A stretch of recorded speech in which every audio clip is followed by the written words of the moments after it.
Political updates.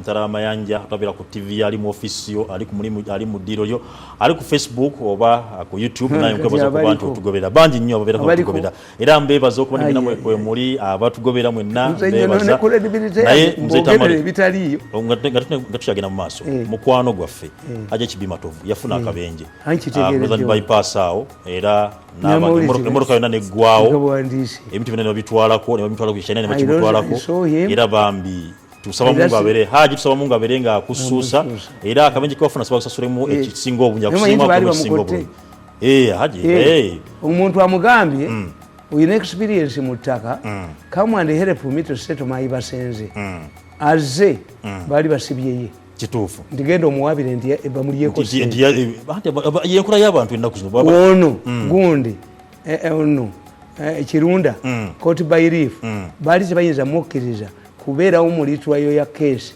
eyekanisa ene kanisa gye bakuba nakali mahadi twalesi yemu omusajja ali buwenga yebaza ne bamukubira tiwaliwo omusajja mukwano akuba mukazi wagenda kumutta lash kozi bamuteze kirunda bamugamba mbuyetaba n'omuntu okutta omuntu tubadde mukuwumula naye abaana bamwe bagenda kudda wabakazi mwe do you think about the future nzeyitamu tubadde mukuwumula by buying off newspapers you have solved the problem the hatred you are getting ekirunda bamubba emiliyoni 10 ofisi ya Nakalimu nga kibinyo anti bwe kibasooka okukola bakuliyako sente when you go even if you make a noise they will tell you what was the purpose of that money oba watu wa miliyoni 3 ate twakusiba tutya zaali zaaki ne bakufinishinga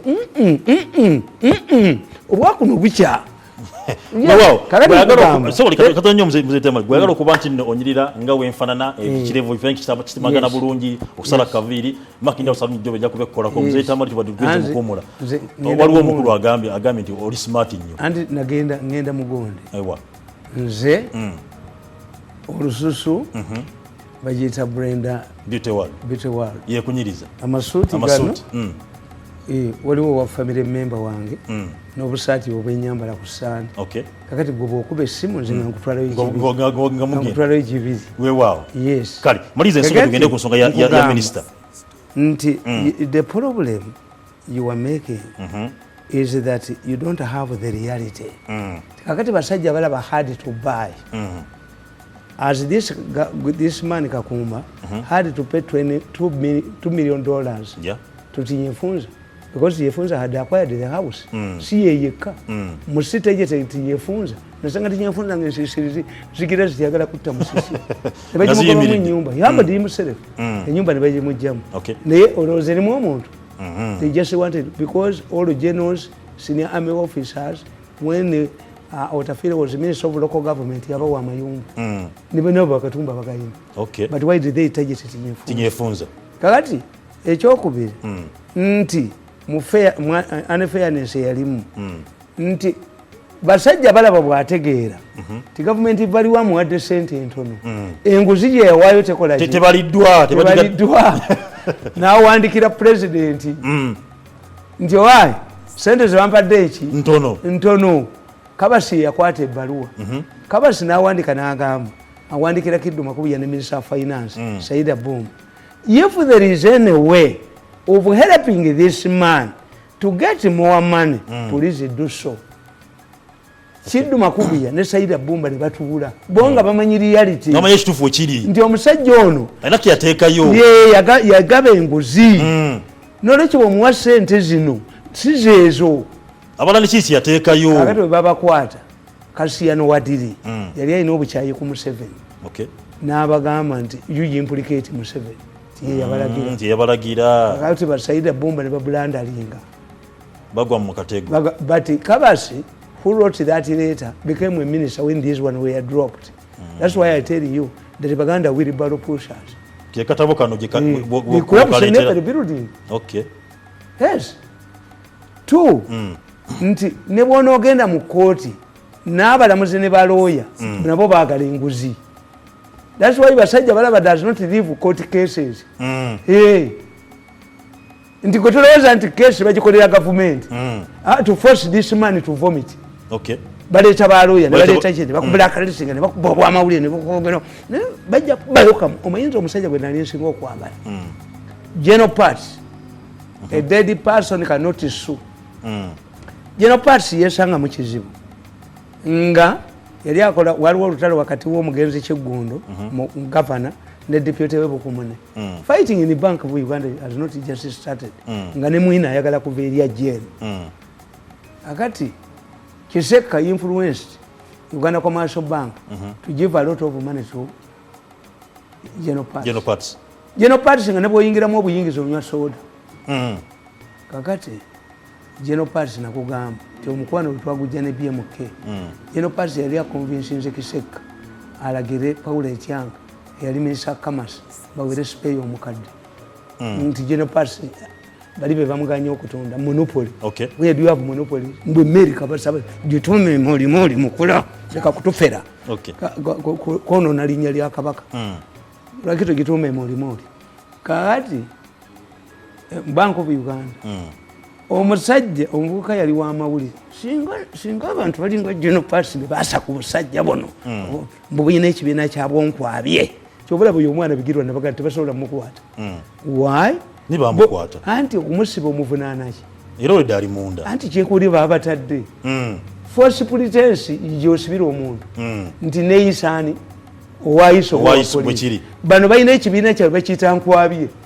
If you have that in your cupboard nga bakwabya bwotaba wa ssente kati ye ono omukazi ye abakwata bukwasi yakiriza kumwala ye teyakiriza ye talina ekyebaabya naye nobeera n'ekibiina nkwabye nalweso kyawa ssente obwo bulimu bwonna bwabwe emmotoka obwo buli mu nkwabye ewange kuba mutayimbwa mu mutwe bwojja ebyobusiru.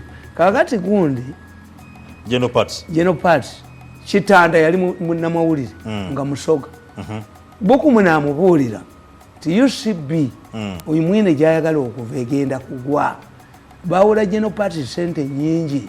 General Parts tasobola zisasula. You go and expose this story. Abantu babuuze how can a man who has run Uganda Commercial Bank to the drain bamuwa batyo bwa Governor Bank of Uganda. Okay. Kitanda umusoga kagenda wa General Parts ngamuganisebe General Parts nguinako story wina sente billions wasted but you are failed to service your loan. I'm going to expose it.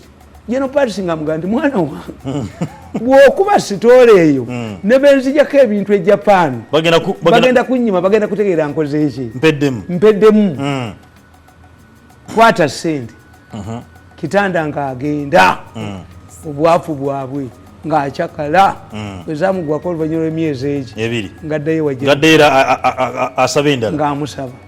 Kakati General Parts ng'amugamba ogwokusatu jangu essaawa 12 ojje tusinkane sente ojja zisanga waka. Kitanda bamutira mu kkubo ng'agenda omusajja bwabukedde nga kano kaliga olugongo kano akalya sente akaka okuba sente ne bubakerezya kuba babuwadde sente singa abayo omusajja akabalula nojjanga ewange nekuba omutayimbwa mu mutwe ng'onoonya enguzi. So this is how nti when you look at the surface you don't understand these things. Ebiri mu government tosobola bitegeera. Is me because I was in this government for 14 years and in a very strategic position and I had interest in knowing and writing nti mba mmanyi bwe bakola nti kakati basirise bonna. But if this Ministry of Kampala tries to block Kiwanukazi project bagenda kukwata abamawulire bakuba omukazi ono bali bamutandise tewalabako nga batandikira wala nnyo. You don't understand these people. They start by writing small stories. Kati balina so-called bloggers. Kasola ba negative publicity nga abanene mwebali. Kigenda okweexplodinga. Kakati nze president Munenya. Simanya Simunenya. Museveni is not a mafia. Museveni is not known to these practices. Museveni believes that a judge is a judge. Museveni believes that a briefing from a person like this woman who says that I'm drunk as if I'm your husband. Mama, Me, I have no problem. Me, I have no interest in Agro women. Two, if the fingers is in Kungalozang, Singamba de Wampeta Zagwao, have no room for you. Hey, what do you do? Yes. So if you are looking for a boyfriend who does not drink beer, get off my back. Okay. Akulida kuvudeko. Nzaitamali. Kakati yagundi. Ya minister. Necho. Njakwanira yezingira. Ekizimbe kya Nsimba Manyi. So the president made a decision. They are circulating his letters. Like any other earlier submissions, the president is basing on falsehoods. Okay. Ngeyo omwana ono. Tujagigenda. Yabadalitako Beyiru. Tujagigenda ke Nsimba Manyi. Kakubye kana komu omanyibukedde n'abo abaana abo aba red paper. Era bwe bukyakuba bulowoozayo ssente. Okay. Your newspapers have collapsed. You redefine the role of media and how you can restore the credibility to depend on the circulation. Because when you read the history of newspapers, I also wrote a book, The History of Media in Uganda. But let me tell you, the mistakes they are doing, when you are writing a newspaper today, half a quote, half must be reported, half must be analysis. Okay. People read to analyze. But if you have like a columnist in the Monitor, you read. When I'm reading, me every day, I buy Daily Nation, but especially Sunday Nation. These are written by scholars. Okay. I'm a novelist. I'm an activist. I'm a word. No quotations. Kakati. Olupapula lutundirwa naddala a weekly newspaper etandikira ku analysis.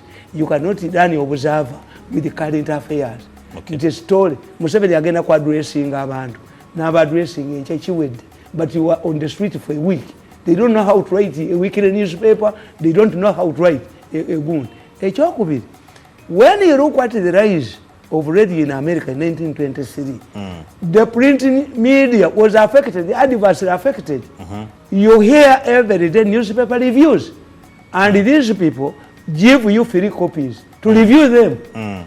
These newspaper reviews are done by Katemba people. So you can, a Katemba man can dramatize this book. By the time you read this story, if you buy, ngane story olije yogete terimu agitaddemu ebisoko bagitaddemu ebisoko bagitaddemu kye bagirimbiddemu kakati you must sit down nti your newspapers, a newspaper cannot turn into a school, but they are planning ways of surviving. Okay. They are not breaking evening. Tebakyasobola kutunda mawulire. Why? Nti as you have sold yourselves to the highest buyer. Okay. Mbakuba nembajjawo mbakuba omuntu omu nembajjawo nembakuba omuntu omu nembajjawo nembakuba omuntu omu kubanga nze mbadde wano. Nzaitamali kkiriza katugende ku nsonga ya Minister Janet Museveni. Yavudde nabanga MPs baagala okumanya bamanya ebigenda mu maaso kugula kwa amasomero. Yabagamba is not going to parliament, balina kutuula bagende Kololo aba briefing irawo. MPs bagamba nti kino jogo kubayisa mu maaso because omukulu Ssemujunga yavudde nagamba under rule 52 ministers balina okujja mu parliament ne badressinga ebigenda mu maaso ku nsonga ezimu ministry zaabwe, but on the floor of parliament so sikusamoninga babaka kugenda gye bali anti tebaliizoninga. Why? I told somebody yesterday nti if mu political science batugamba nti if you want to evaluate somebody's influence in the government, you don't look at the government chart. A government chart does not give you the proper analysis of somebody's influence. In politics, one's influence in the government is measured by the distance between where he is and the social political power. In politics? Yes. Kakati tojja kugamba nti yes, Afende Muhoozi is a general. But he can access his father informally. Like his son. Yes. So he's not like other generals. No. I'm a realist. I'm not an idealist. Okay. When it comes to meeting him, he's meeting his father. He's the father. For you, you are meeting the commander-in-chief. When it comes to the first lady, it's different. It's not an ordinary minister like you. But she's not meeting her children. But our MPs. Let me ask. I wonder when me I cannot engage in a battle with Semujungand. Why? No, this is not a system. When the first lady goes to parliament, does she depend on security from the policemen who are guarding that area? Or she comes with these special guns? So, Chogeza government, Chiganya president in parliament is security? It could be. He's not an equal minister like you. He's targeted. Yeah, but the reason is big. It could be. Yeah, but the reason is big. Minister Yagambi, Ruachi, Baba addressing. Abagala Koloro. The argument. We have seen the parliament during a speech, reading the budget and what. Getting out of parliamentary premises to where? To where? To different places. Yes, what they have to do is pass a motion that according to today's sitting, we have declared this place as a parliament.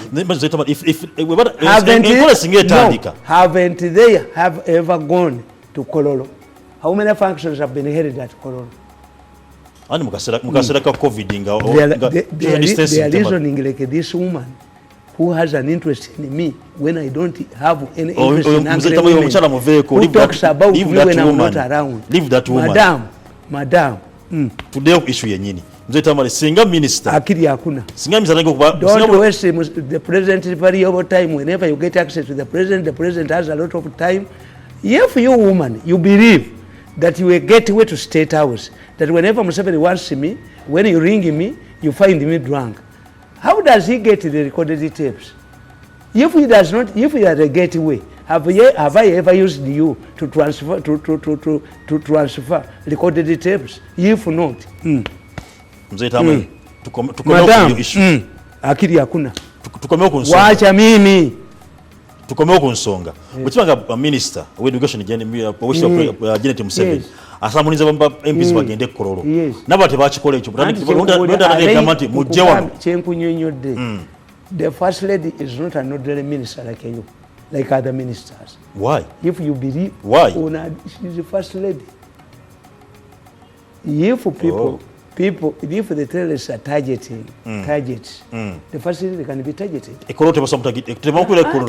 Security emaze. Security emazoko. Is she in the practice of directing a parliament to shift whenever she wants to talk to parliament? Didn't she go to parliament appointment authority committee to clear her name to be appointed minister? So when somebody does something strange, my brain rings. Okay. Yes, my brain. But Nganda believes that he's not really good. He's not really minister like them. So you are not. From today, Bachimanye, first lady, see ordinary minister. He's not an ordinary minister. Let me tell you. What it is a bland, yali bland, yali so president okuwa first lady wa minister. Kubanga chigotanye emirimu. Ndikubuulira nti repercussions muzitunuulire. I wrote a brief omukono olwabo ogwo naga nafunye Nazara. Yes, but my concerns were clear. Waliogera ku bintu byali balengeza. Nina intelligence Kabushenga used to carry out Amuche opinion polls featuring Afende Muhoozi, featuring the first lady and Kadaga. The strategy was Museveni to fight with the first lady, Kadaga, so that Mbabazi emerges. This is what we do with taxi. Tudi ekimotoka kyamanda ntukiteekamu kamunyi. Bwe bakwata ekimotoka kyamanda fene tuyita. This is why Kenya was being inflated. Nga Kabushenga amu inflating. Nze nalimbi manyi. Ebyo nze kamanda wa nze expert wali. Gwe kafuru wabi. Nze kafuru wabi. Reverse psychology. Inflate. If Ugandans have hated the first lady, her husband, can they vote the first lady? No. The first lady, or a member of the first family, except this one who is hated, can benefit from Museveni. Yes. That the term, I'm caught up by the term limits, I'm bringing this one. People do it. They do it.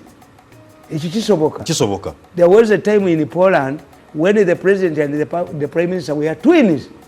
People used to separate them by their suits. Okay. Yes.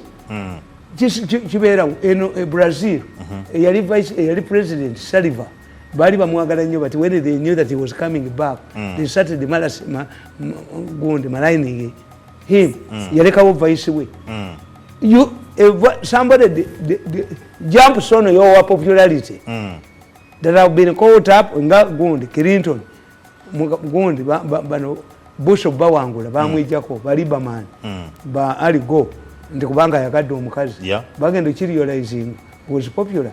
It's only because this woman in America is not prepared for a female president. Kakati to be analyzing and to together. Mandela yayina mukazi we but they had fallen apart. Yagenda mulonda kuba minister nga bawukanye. Mashero yayina mukazi we nga minister of education. But they have repercussions. Galanga yayina mukazi we nga general. Rebecca Galanga. As she featured well after the demise of Galanga. No. Yes. Era natulidde Sudan. Nembagamba nti Abasudan bomu baveeko. Balina public relations. How? This prime minister who was held hostage by the army after the coup came out looking as if has been coming from his house. Namulabe kwa Algeria. Well dressed, confident, well looking. Kati gwe mutwale na lufenyi. Singa yabadde wawa. Is only Museveni who cares about public relations. Ndi Museveni bakwata gundi Professor Nitoni Ojok, former Minister of Education, ngalinera kwena. Nga envirizibwe David. Museveni directed them to take him to a saloon, buy him a nice suit, shoes to appear in the press conference. Okay. Kamata wuyu. Era nze mmanyi nti eyo okutta gundi omukolodi blood. It can cause them problems. Okay. Nze tamali.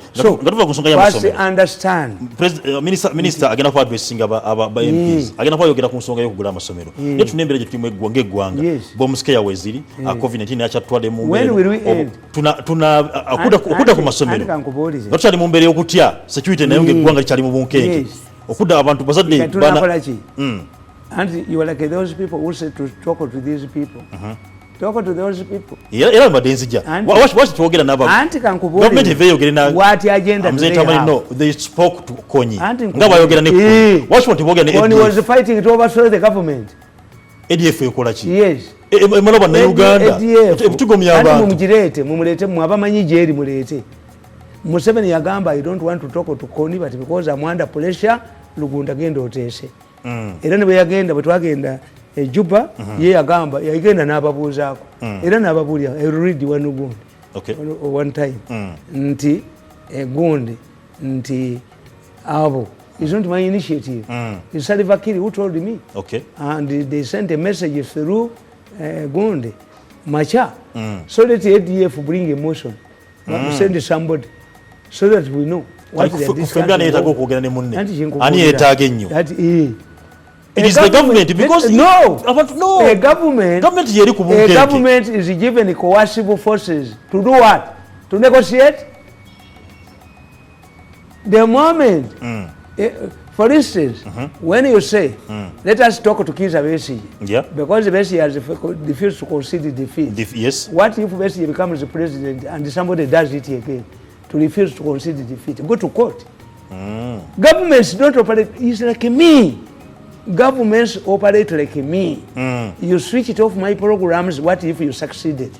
You poisoned me 5 times. What if you succeeded? Okay. Would you be talking to me? No. Would you be talking to my grave? Now that I've an upper hand, board the vehicle to Hague and compensate me. No reconciliation. So I can do without no talks. Yes. Anti-talks are initiated like the separatists. For instance, Britain fought the Irish Republican Army for a longer time. Yes. Like this woman who is calling me a drunkard. How many people have you? No. When somebody talks about you in the presence of the president, that we ring him, but he's always a drunk. When do you ring me? Kakati kankubuli. Echo mu propaganda tuchita name calling. Baptism. Who has not been abused? You abused Bobi Wine. Muyimbi. ate kyayimbira MDB biki kono akakazi kagundi gye muli gye tuli bakaitani kagende wabwako mu constituency tetusobola kulonda mu yakakubada akagatta obugulu kati ka advisor ka president. Yes. What about Museveni? Museveni was also abused. Obata used to call him a bandit, not a rebel. Okay. Obata was asked, why don't you talk to Museveni? He said, was being interviewed by a BBC correspondent. Why do you talk about Luwero? Masaka is peaceful. Jinja is peaceful. Mbala is peaceful. If there is anybody who cheated Museveni, is Kutesa, not a DP. He's a DP, not UPC. Museveni was a scout. Museveni never fought. To call me a drunkard, you woman, you cannot match my intellectual capacity. The only something you have written in your life is a letter to your boyfriend. Mzee Tamale, talking about utogera president, you cannot talk to the president. Omukulu obegwanga President w'eggwanga eri Rwanda Paul Kagame yabali ne ku interview ku international DM n'agamba tebakyayogera na President Yoweri Kaguta Museveni kubanga tumanyi bulungi eggwanga lya Uganda ne Rwanda boda zaggalwa mu June oba mu Feb wa 2019 era nga buli nsi erina ewagamba nti buli omwanya n'abayirisha ba supporting. Kagame is saying, President Kagame is saying nti Uganda bukulembeze buli mu ggwanga Uganda budde kasana nga butigome abanyarwanda bubayigga bubasanga bagamba bali sense tute mu ggwanga basimanya bali basupporting obuyekera so naye agamba nti ekikola ekyo okuba nti abalonda batulugulizibwa mu ggwanga Uganda kyamutuveka okuba nti buda ziggalwa bamuzo okuba nti aggulawo n'agamba as long as tebana okuba nti batereeza okuba nti bayisawo by'abanyarwanda wano mu nsi yatu Uganda tagenda kuba nti aggulawo ggwanga Uganda. Bula tuwana tugamba East African Federation nga ensi zino bana bakulu baganya okuba nti bakwatagana n'akasimu tekakyaliwo kituleka wanga omukago kigulekawa okuba n'enkolagana y'eggwanga Uganda kitulekawa.